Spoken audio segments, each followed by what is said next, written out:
So you may have seen these videos on social media poking fun at how different generations approach work today. Travis is not in, is he? All right. We can loop in Cruz. I feel like he should have eyes on this. Who puts a call on Friday? I thought our company was getting rid of meetings on Fridays. Like, what the hell happened?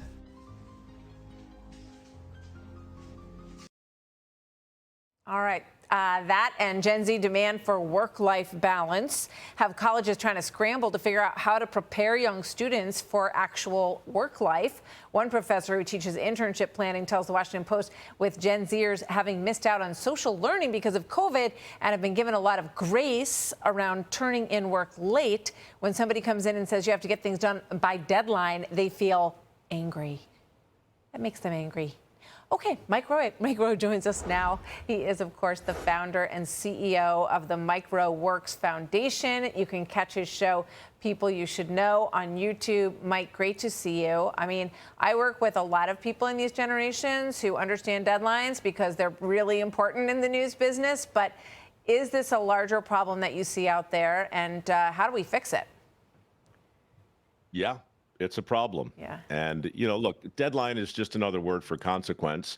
And if there's no consequences in the world and no deadlines in the world, well, then expectations and standards and all those things are going to get real fungible real fast. And I read the article that you're referring to, and it's really interesting. But I think what it comes down to at base is because the labor market's so tight, and your last guest, it was right on the money. We've got a huge labor shortage, and the push to get to the AI thing over the finish line, that means data centers. We've got to train people to build these data centers. And so because they're not lined up to do this work, a lot of accommodation is going on. And look, it's easy to make fun, right? Those videos are funny, and there's a lot of truth in them. But I'll tell you what else is true, Martha. We're the clouds from which the snowflakes fell. Right? This didn't just happen. And so, I run a work ethic scholarship program. I demand all kinds of things for people who want my scholarship money, and most of those applications don't wind up being completed. They're started, but they don't finish them for the exact reasons we're talking about. So yeah, it's a problem. Do I know how to fix it? Not really, but the world is either going to change to accommodate the current generation, or the current generation is going to change to accommodate the world they're living in.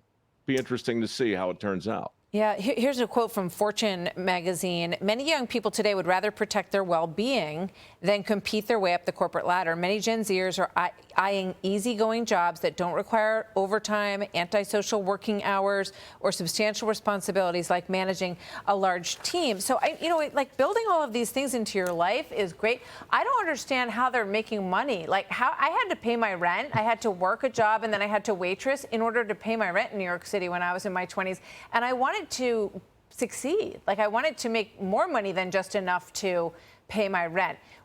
Is that missing, that motivation of the money? I don't think the motivation for the money's missing. I think the consequences for not having the money is missing. I think that if you live your life on a high wire with a safety net 15 feet below you all of the time, there's no consequence for falling. And so you just begin to have a warped understanding of how gravity works. I think we have a warped understanding of how the employment market works right now. I don't have a crystal ball. I just know for sure in my foundation, we've got 2,200 kids who have learned to weld and be plumbers and carpenters, and many of them are making six figures. And you're either inspired by those kinds of people or you're not.